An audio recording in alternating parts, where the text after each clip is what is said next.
नमस्कार, आप देख रहे हैं स्वराज एक्सप्रेस पर किसान बुलेटिन। मैं हूं आपके साथ अनिका आर्यन। सबसे पहले हेडलाइंस पर एक नजर। उत्तराखंड में किसानों को नहीं मिल पाया है गन्ने का भुगतान। अकेले ऋषिकेश में चीनी मिलों पर 430 करोड़ रुपए बकाया। किसानों ने तत्काल भुगतान किए जाने की उठाई मांग। मिर्च के दाम गिरने से घाटा झेल रहे हैं उत्तर प्रदेश में गाजीपुर के किसान। मिर्ची तोड़ने का खर्च निकालने भर के नहीं मिल रहे दाम। किसानों के सिर पर बढ़ा कर्ज का बोझ। विश्व बाल श्रम निषेध दिवस पर जानकारों ने जताई चिंता। कहा, कोरोना बढ़ा सकता है बाल श्रम का संकट।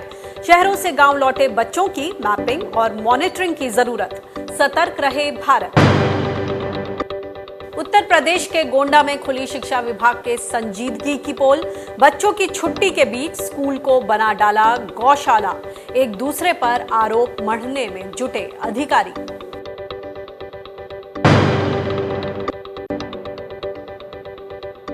और अब खबरें विस्तार से। किसानों को खरीफ की खेती की तैयारी करनी है, खाद, बीज और मजदूरी जुटानी है।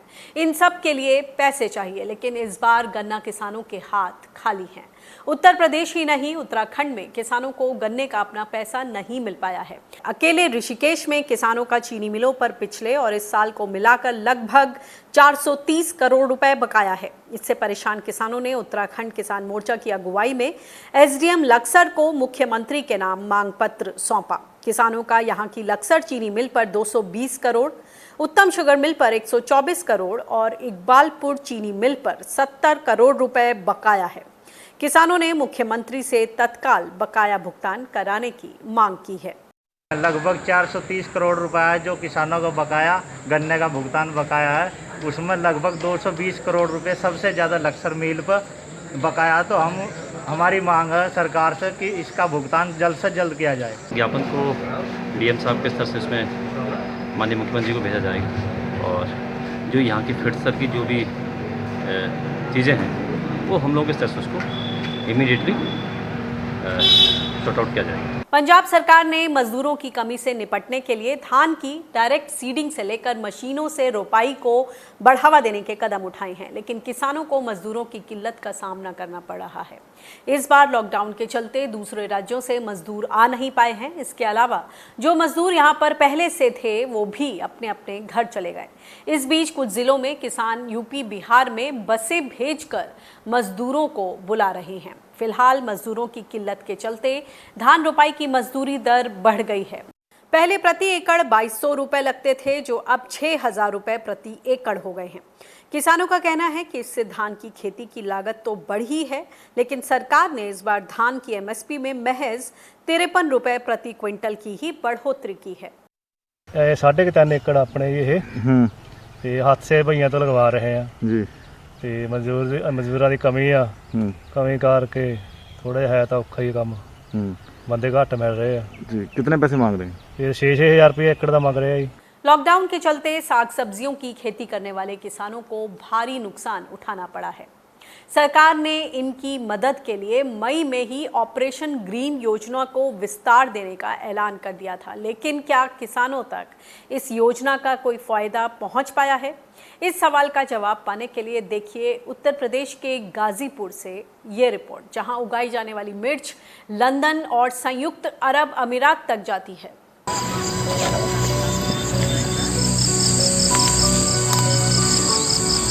अपने स्वाद के बल पर लंदन से लेकर यूएई तक पहुंच रखने वाली यूपी के गाजीपुर जिले की ये मिर्च इन दिनों बेभाव हो रही है।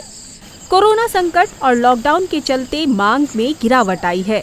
किसानों की माने तो बाहर से आने वाले व्यापारी पहले इसे हाथों हाथ खरीद ले जाते थे, लेकिन अब नहीं आ रहे हैं। इससे स्थानीय बाजार में इसकी कीमत इतनी गिर गई है कि इसे तुड़वाने की मजदूरी निकाल पाना भी मुश्किल हो रहा है।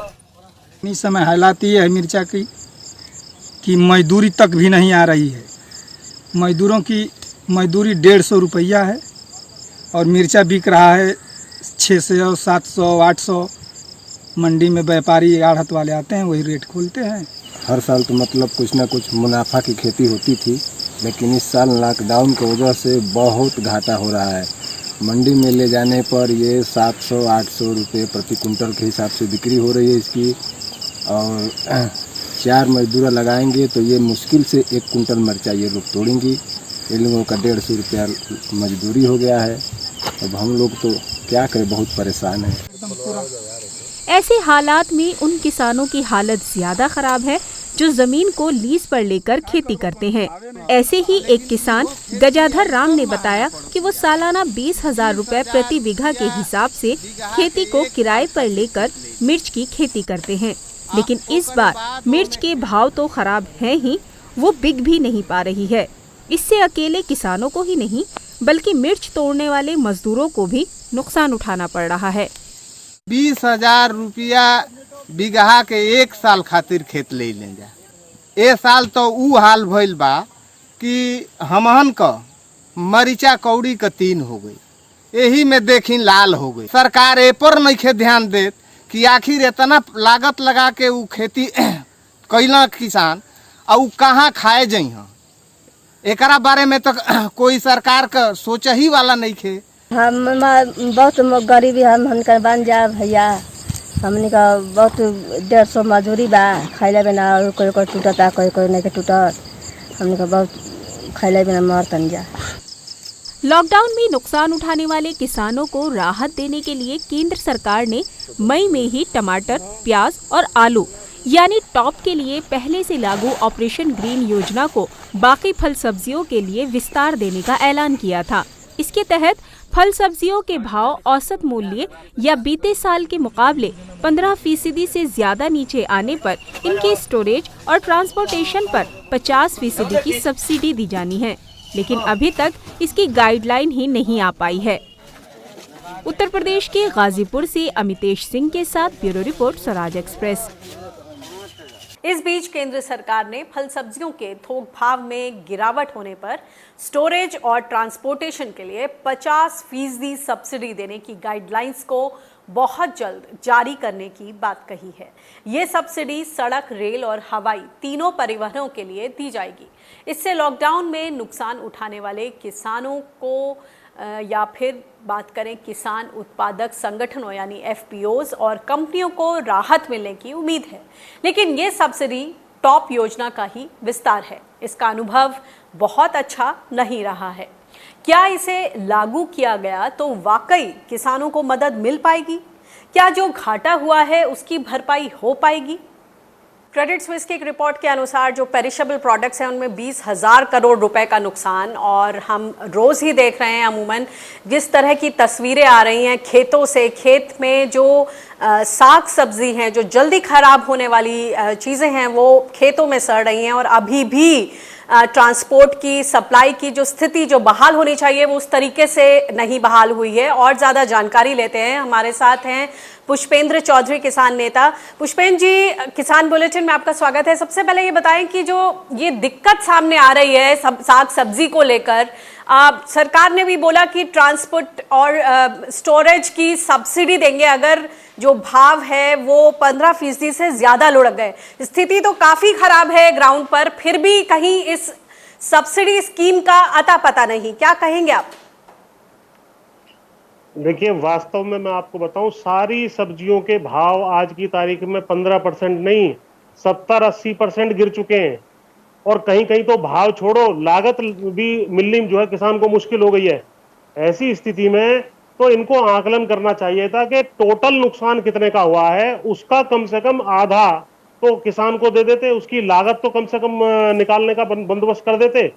और ये जो क्रेडिट स्विस की रिपोर्ट आई है जो 20,000 करोड़ का नुकसान बता रहे हैं, मैं आपको बता दूं ये 3 महीने के इतने सख्त बीते हैं जो सब्जियों के सारे किसान हैं, चाहे वो टमाटर हो, चाहे वो अन्य सब्जियां हो, तोरी हो, भिंडी हो, सब चीजें। आज सुबह ही मैं किसी व्यक्ति से बात कर रहा था, उसने बताया कि हम 2 रुपए किलो में थोक में खरीद रहे हैं और उसको अपनी गौशाला में भेज रहे हैं। भूसा 5 रुपए किलो है और सब्जियां हमें थोक में 2 रुपए किलो में मिल रही हैं सब्जी मंडी से। इस तरह की बुरी हालत किसान की हो गई है।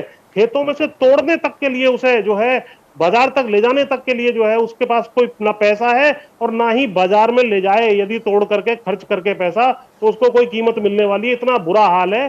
इस वक्त जो है सब्जी किसान बिल्कुल बर्बाद हो गया है और सरकार को समझना चाहिए आगे आने वाले टाइम में हो सकता है सब्जी उगाना किसान बहुत कम कर देंगे या बंद कर देंगे। ये बताइए कि सरकार तो लगातार कह रही है कि हमने खेती को लॉकडाउन से बाहर रखा है, तमाम तरह की सहूलतें दी हैं, एफपीओस को भी इस बार और ज्यादा सशक्त करने की बात कही है। जो छोटे छोटे किसान हैं, आपको लगता है कि वो एफपीओस तक भी, फार्मर्स प्रोड्यूसर्स ऑर्गेनाइजेशन, पहली बात एफपीओस का जाल क्या हमारे देश में उस तरीके से खड़ा हुआ है, और दूसरा सवाल कि ऐसे में जो छोटे किसान हैं वो इवन एफपीओस तक किस तरह से कांटेक्ट करेंगे, क्योंकि जो ये सब्सिडी की बात कर रही है सरकार, जिसकी गाइडलाइंस शीघ्र जारी होने वाली हैं, उस पर तो वो तभी उसकी सहूलतें, उसका फायदा उठा पाएंगे जब एकजुट होकर अपनी फसल किसी एफपीओ के माध्यम से या किसी के सहायता के माध्यम से वो ट्रांसपोर्ट और स्टोर कर पाए। देखिए, फिलहाल जो एफपीओ वाला आइडिया है वो लॉन्ग टर्म का आइडिया है। उसमें किसान ऑर्गेनाइज होंगे, फिर फसल तय करेंगे कौन सी बोनी है। अब ये तुरंत जो है इन्होंने जो है 4 घंटे के नोटिस पे जो लॉकडाउन कर दिया और कोई व्यवस्था इन्होंने नहीं बनाई। मैं आपको स्पष्ट कर दूं, जो भी ट्रांसपोर्टेशन के लिए और इन्होंने एसेंशियल में कमोडिटीज में डाला था सब्जियों को, नीचे पुलिसिया तंत्र ने उस सारी सिस्टम को ध्वस्त कर दिया। ट्रांसपोर्टेशन के लिए ट्रक नहीं मिले, लेबर नहीं मिली उसको फल सब्जियों को तोड़ने के लिए। अगर किसी तरह ले भी गए तोड़ करके, किसी ट्रांसपोर्टेशन को अरेंज करके, औने पौने दाम उन्होंने मांगे। और सब्जी जब बेचने वहां मंडी पहुंचे तो वहां कोई व्यापारी नहीं थे, ये व्यापारी इतने कम थे कि औने पौने दामों में फेंक के किसी तरह अपनी जान बचा करके वापस आए। और ऐसी रिपोर्ट भी है कहीं कहीं कि उसको जो है उल्टे उधार उसके ऊपर चढ़ गया कि साहब आपको अभी ये ट्रांसपोर्टेशन का पैसा अगली बार जब आओगे जब आपको देना पड़ेगा, आपकी सब्जियां इतने की नहीं बिकी है। तो कोई व्यवस्था इनकी नहीं है, सारा मामला फेल चल रहा है इनका। और मैं तो बहुत दुखी मन से आपके सामने इस बात को कह रहा हूं। एक बात बताएं कि ऐसे में आपको लगता है कि सरकार को इनके नुकसान का आकलन करना चाहिए? क्या कोई रिपोर्ट आपको लगता है कि सरकार की तरफ से आई? सरकार बार बार ये बोल रही है कि किसानों के लिए हम सब कुछ कर रहे हैं जो संभव है, और किसानों के लिए हम तरह तरह की स्कीम्स ला रहे हैं, और वो किसी तरीके से इस आपदा के समय अपने आप को ठीक तरह से मैनेज कर पा रहे हैं। बोला जा रहा है ऑल इज वेल। देखिए, ये बोलते बहुत है, तकलीफ इनकी सारी ये है। अभी 20 लाख करोड़ रुपए का कहा था, जब हमने उसका आकलन किया, तमाम अखबारों में छपा, वो मात्र 2 लाख करोड़ रुपए का भी नहीं निकला, और उसमें से अधिकतर चीजें उधार के रूप में है। तो इनके बोलने को आप तुरंत जो है 1/10 कर दीजिए। पहले तो अगर ये 2 लाख की घोषणा करे तो आप ये समझ लीजिए कि वो 1/10 20,000 करोड़ रुपया भी बामुश्किल होगा। उसके बाद जो स्कीम इनकी तरह तरह से और कंडीशंस होंगी, उस चीज को भी सक्षम नहीं है ये नीचे पहुंचाने में। तो ये सरकार मेरे हिसाब से तो किसानों के मामले में टोटल फेल हो गई है। इसको तो जो है अगर इनको थोड़ी बहुत शर्म है, अभी मैं बताऊं, इनको तुरंत इस्तीफा दे देना चाहिए। बहुत दुखी है फल सब्जी, पेरिशेबल कमोडिटीज, पोल्ट्री वाला, दूध वाला किसान, सारा टोटल बर्बाद हो गया है, रो रहा है, बुरी तरीके से रो रहा है, पूरे देश में रो रहा है। तो आप ऐसे में जो टॉप स्कीम थी, इसको इन्होंने और विस्तार दे दिया। मई में कहा कि टमाटो, अनियन, पोटैटो तक ही नहीं, साग सब्जियों को भी इसके दायरे में लाया जाएगा। उस पर बात करें तो टॉप का क्या हुआ आखिर, टॉप प्रायोरिटी वाली स्कीम का? अरे, टॉप का 500 करोड़ रुपए का कुल बजट था मैडम, और इस बार जो 3 महीने का ये पीरियड इतना कठिन बीता है किसान के ऊपर कि मेरा व्यक्तिगत आकलन है कि कम से कम 4-5 लाख करोड़ रुपए का नुकसान हुआ किसान का, फल का, सब्जी का, पोल्ट्री का, दूध का। बिल्कुल मैं बता रहा हूँ, जो अन्न वाली चीजें हैं, फूड ग्रेन्स हैं, उसमें तो थोड़ा बचाव हो भी गया, जो स्टोर करने वाली चीजें हैं, लेकिन बाकी सारी चीजें खेतों में ही सड़ गई। बहुत बुरा हाल किसान का है। 5 लाख करोड़ रुपया कम से कम जो है किसान का जो नुकसान हुआ है उसका आकलन करके किसान का इनको देना चाहिए। और लेकिन इनकी वही बात है, हम ये दे देंगे वो दे देंगे, और लास्ट में देखेंगे आपके इनको ना कुछ देना है ना कुछ लेना देना है इनको किसान से, केवल बातें करते हैं। ये बातों से पेट भरने वाला नहीं है। जी, बहुत बहुत शुक्रिया इस बातचीत के लिए। तो पुष्पेंद्र, ये पुरजोर तरीके से बातचीत रखते हुए कि किसानों से इनका कोई लेना देना नहीं है, ना ही सरकार उनकी तरफ किसी तरह की ठीक सोच के साथ पॉलिसीज बना रही है जो कि उन्हें फौरी तौर पर राहत दे सके। बहुत बहुत शुक्रिया इस बातचीत के लिए। हर साल 12 जून को पूरी दुनिया world day against child labour यानी अंतर्राष्ट्रीय बाल मजदूरी निषेध दिवस मनाती है। वैसे तो भारत में बाल मजदूरी पूरी तरह से गैर कानूनी है, लेकिन गरीबी और बेरोजगारी की वजह से देश में लाखों मासूमों का बचपन आज भी यूं ही जाया हो रहा है। ये समस्या सिर्फ भारत की ही नहीं है, बल्कि दुनिया के कई देश बाल मजदूरी का दंश झेल रहे हैं। इस बार अंतर्राष्ट्रीय बाल मजदूरी निषेध दिवस का फोकस कोविड-19 महामारी के दौरान बच्चों को बचाने पर है। साल 2002 में अंतर्राष्ट्रीय श्रम संघ यानी इंटरनेशनल लेबर ऑर्गेनाइजेशन ILO ने इसकी शुरुआत की थी। ILO के मुताबिक आज भी पूरी दुनिया में करीब 15 करोड़ 20 लाख बाल मजदूर हैं, जिसमें से लगभग 7 करोड़ 20 लाख बच्चे खतरनाक स्थानों पर जोखिम भरा काम करते हैं। 2011 की जनगणना के मुताबिक भारत में उस वक्त 25 करोड़ 96 लाख बच्चों में से करीब 1 करोड़ 1 लाख बच्चे बाल मजदूरी कर रहे थे, यानी करीब करीब 4%, जबकि 4 करोड़ 27 लाख बच्चे स्कूली शिक्षा से दूर थे। आज बाल श्रम निषेध दिवस है और इस मौके पर हम बातचीत कर रहे हैं। चाइल्ड राइट वॉच एक ग्रुप है, उसके साथ सामाजिक कार्यकर्ता और जुड़े हुए हैं प्रेम बौखंडी। प्रेम, स्वागत है आपका किसान बुलेटिन में। आज बाल श्रम निषेध दिवस के मौके पर हम यही संकल्प लेना चाहते हैं और ये मैसेज देना चाहते हैं कि जो 14 साल से कम उम्र के बच्चे हैं वो पढ़ाई पर ध्यान दें और जो बाल मजदूरी है उसको हम उसकी तरफ उनको कोई ऐसे मौके ना आए जो उनकी तरफ वो उनको झोंका जाए। ऐसे में ये बताएं, जिस आपदा से देश और विदेश इस वक्त जूझ रहे हैं, खास तौर से ग्रामीण इलाकों की अगर हम बात करें तो वहाँ पर बच्चों की किस तरह की स्थिति है अब इस आपदा के दौरान, और ऐसे में जो शिक्षा के मौके हैं उन पर किस तरह का असर आप देखते हैं? देखिए, पिछले 20-25 साल को अगर हम देखें, अगर हम उसको एनालिसिस कर रहे हैं तो बड़े पैमाने पर लोगों की जेब में पैसा गया है। लोगों की जेब में पैसा गया है, बहुत सारी महिलाओं ने जॉब करनी शुरू करी है और अपने साथ में घरों में डोमेस्टिक वर्कर के तौर पर, एक सपोर्ट के तौर पर किसी महिला को रखा है। ये जो महिलाएं हैं ये सारी की सारी गाँव से आई हुई थी और उन्होंने जब काम करना शुरू करा तो अपने बच्चों को स्कूल भेजना शुरू किया। और इस बीच में कानून भी बने, ये जो बाल श्रमिक निषेध जो कानून है वो लागू हुए, बहुत स्ट्रांगली लागू हुए। तो लोगों ने बच्चों को बजाय काम पे लगाने के या जो डोमेस्टिक वर्कर के तौर पे भेजने के, इन महिलाओं ने अपने बच्चों को स्कूलों में भेजा। इन महिलाओं को मैं कहता हूँ विद्रोही महिलाएं, जिन्होंने विद्रोह किया अपने घूंघट से, जिन्होंने विद्रोह किया अपने तथाकथित कल्चर से, गाँव से बाहर निकली, दूसरों के घर में बर्तन धोए, झाड़ू पोछा मारा, लेकिन अपने बच्चों को स्कूल भेजा। और उनकी एक उम्मीद थी कि वो अपने बच्चों को अपने जैसा नहीं होने देंगे, अपने जैसे कष्ट में नहीं रहने देंगे।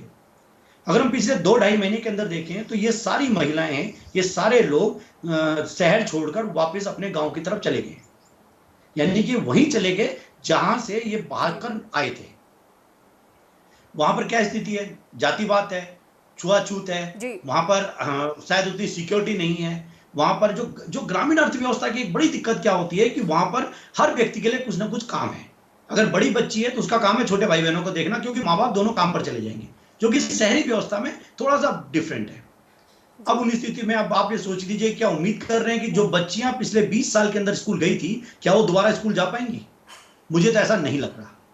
ये जो शहरों में RT बहुत तेजी से, शिक्षा का अधिकार कानून पे बहुत लोगों ने काम करना, सामाजिक संस्थाओं ने काम किया, सरकार ने काम किया, आंगनवाड़ियां बहुत अच्छे तरह से एस्टेब्लिश हो गई थी, जिसकी वजह से बच्चियां स्कूल जा रही थी। क्या उम्मीद करें हम कि गांव में भी ऐसा होगा? मुझे तो ऐसा नहीं लगता। तो मेरा आंकलन है कि बड़े पैमाने पर हम पिछले 20 साल के अंदर जो हमने मेहनत करी थी वो हम वापस स्क्वायर वन पर आ चुके हैं, हम जीरो की तरफ जा चुके हैं। जी, ये बताएं, हाल ही में ट्रांसफॉर्मिंग रूरल इंडिया फाउंडेशन ने भी एक सैंपल किया, एक सर्वे किया, जिसमें उसने बोला कि इसका खामियाजा जो बच्चे हैं उन पर बुरी तरह से पड़ेगा। उनका एक आंकलन है कि करीब 30% बच्चे ड्रॉप आउट्स होंगे। सबसे पहले तो ये बताएं कि UN का भी ये मोटिव था कि 2025 तक बाल मजदूरी को पूरी तरह से खत्म कर देंगे। आपको लगता है कि इस आपदा की वजह से इस लक्ष्य को झटका मिला है? और दूसरी बात कि ये सैंपल में जो ये 30% का स्टैट्स सामने आया है, आपकी किस तरह के अनुभव हैं और आपकी क्या आशंकाएं हैं कि क्या होगा? देखिए, एक तो यह है कि जब भी आपदा आती है दुनिया में, कोई भी आपदा हो, प्राकृतिक हो या व्यक्तिगत हो, उसका पहला असर पड़ता है बच्चों की शिक्षा पर। और अगर बच्चों की शिक्षा में भी हम देखें तो पहला असर पड़ता है लड़कियों की शिक्षा पर। तो मुझे लग रहा है कि ये जो लड़कियों की शिक्षा, ये तो बहुत बुरी हालत होने वाली है। जो पिछले 20-25 साल में हमने मेहनत करी थी, एक लेवल तक पहुंचे थे, वो लेवल हमारा बैक जीरो पे पहुंच गए हम लोग। एक बात। दूसरी बात, ये जो संस्था की आप बात कर रहे हैं, जिन्होंने ये आंकलन निकाला है, ये डाटा सैंपल कलेक्ट किया, मुझे समझ नहीं आ रहा इन्होंने सैंपल कहां से कलेक्ट किया। मैं उनके सैंपलिंग को या उनके रिसर्च को कोई डिनाई नहीं कर रहा हूं, हो सकता है उन्होंने बहुत अच्छा किया हो, लेकिन मुझे नहीं लगता कि आंकड़ा बहुत सही होगा, क्योंकि अभी तो जुलाई में स्कूल खुलेगा। जिस मई के महीने की आप बात कर रहे हैं, उस मई के महीने में तो लोग एक जगह से दूसरी जगह जा ही रहे थे। अभी तो फिलहाल जिंदा रहने की कवायद है, अभी तो पहली लड़ाई जिंदा रहने की है। तो कैसे हम कह सकते हैं कि बच्चा स्कूल जाएगा या नहीं जाएगा?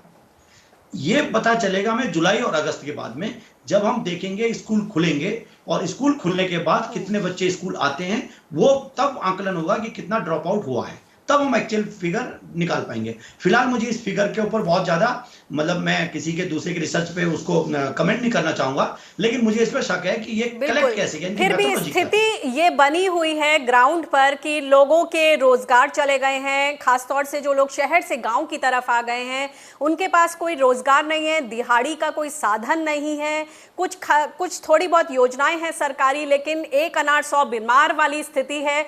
ये बताएं कि आपका जो अनुभव है, हमने ये भी देखा कि चाइल्ड राइट्स वॉच ग्रुप ने कई बच्चों को रेस्क्यू किया है इन दिनों, जब हम देख रहे थे कि माइग्रेंट लेबर की ये प्रॉब्लम हो रही थी। आपके क्या अनुभव रहे, और आपको लगता है कि जो फोकस है वो कहीं ना कहीं बच्चों पर भी होना चाहिए, उनकी मैपिंग हो, किस तरह के परिवार जो वापस आए हैं, वहां पर कितने परिवार ऐसे हैं जिनके बच्चों के ड्रॉप आउट होने की संभावनाएं हैं, क्या आपके अनुभव हैं इन चीजों को लेकर? बड़े पैमाने पे ड्रॉप आउट्स होंगे। हमने जयपुर के अंदर, जयपुर के चूड़ी उद्योग के अंदर पिछले 2 महीने से लगातार काम किया। हमारा आंकलन है, जो जयपुर को लेकर एक आजकल एक नई रिपोर्ट आ रही है कि जयपुर सेंटर बन गया ह्यूमन ट्रैफिकिंग का, कम से कम 50,000 बच्चा वहां पर चूड़ी उद्योग में काम करता है। हमने लगातार दबाव बनाया, हमारे साथ और लोगों ने दबाव बनाया, हमने लगातार दबाव बनाया, और हम उस इतने दबाव के बाद हम मान के चल रहे हैं कि कम से कम इसमें से 40-50 हजार बच्चे वहां से बाहर चले गए। हम रेलवे स्टेशन में खड़े रहे, हमारे लोग रेलवे स्टेशन में मॉनिटरिंग करते रहे, ये बच्चे रेलवे स्टेशन से नहीं गए, ये बसों के द्वारा गए। अब अगर मान के चलिए कि 50,000 नहीं 25,000 मान लेते हैं, 25,000 बच्चा जयपुर से और बिहार गया है, झारखंड गया है, तो पूरा राजस्थान के उसने 2-3 डिस्ट्रिक्ट को क्रॉस किया, उसने कम से कम 10 डिस्ट्रिक्ट को यूपी के क्रॉस किया, उसके बाद वो बिहार के 1-2 डिस्ट्रिक्ट को क्रॉस किया। कहीं पर भी कोई मॉनिटरिंग करके कहीं आपको पता नहीं चला कि बच्चों की स्थिति क्या है, कहीं बच्चों को रेस्क्यू नहीं किया गया, या कोई श्रम विभाग या कोई पुलिस या कहीं बच्चों को पकड़ नहीं पाई। हमने ही कुछ 2-4 बार अलग अलग जगह कंप्लेन करी, कुछ बच्चों को हम डायरेक्ट रेस्क्यू करा पाए वहां से, जयपुर से जी। ये जो सारे बच्चे गए हैं, ये सारे के सारे इन पर फोकस होना चाहिए था, जिन पर कोई फोकस नहीं है। सरकार अगर चाहती तो कम से कम अब तो मॉनिटर, चलो पहले तो हम मान के चलते ह्यूमन ट्रैफिकिंग से आगे पता नहीं था, लेकिन अब जब स्टेट के अंदर आए होंगे, हम अपने शहरों में देख रहे हैं कि स्टेट के अंदर आ रहे, तो सबकी मॉनिटरिंग हो रही है कोरोना की बीमारी की वजह से। ये सब कोरोना के टाइम बॉम्ब है, ये अलग अलग गाँव में जाएंगे, ये प्रॉब्लम फैलाएंगे, ये बच्चे कैसे चलेंगे?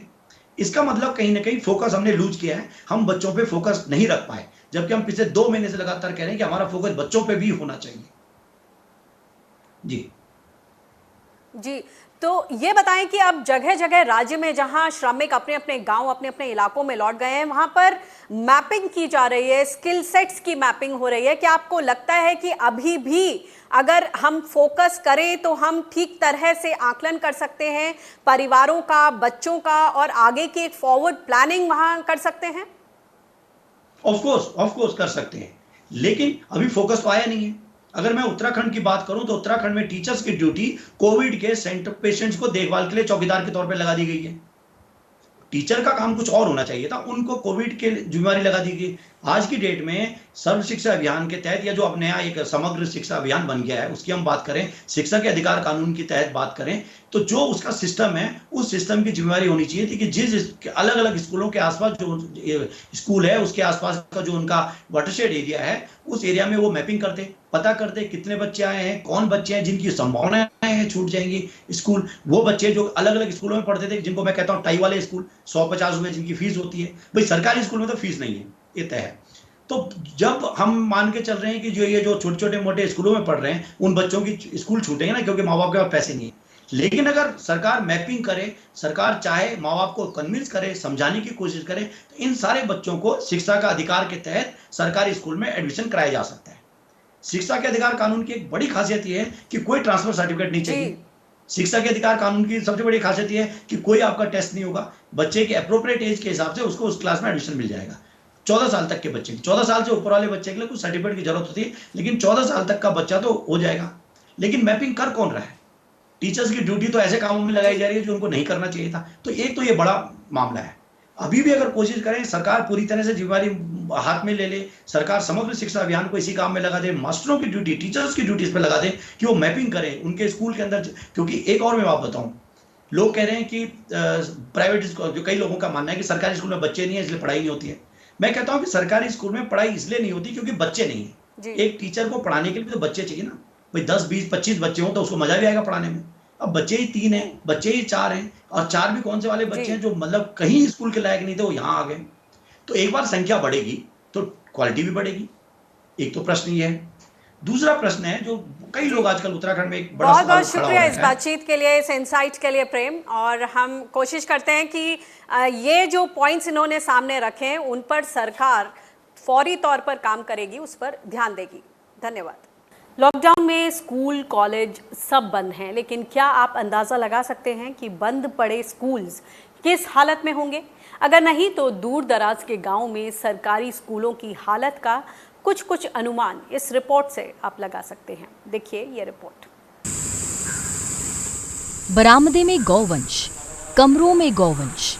जी हाँ, ये है उत्तर प्रदेश में गोंडा का गिलौली सरकारी स्कूल, जो है तो बच्चों की पढ़ने की जगह, लेकिन फिलहाल गौशाला बना हुआ है। लॉकडाउन में बंद पड़े स्कूल का ऐसा इस्तेमाल शायद ही आपने देखा होगा।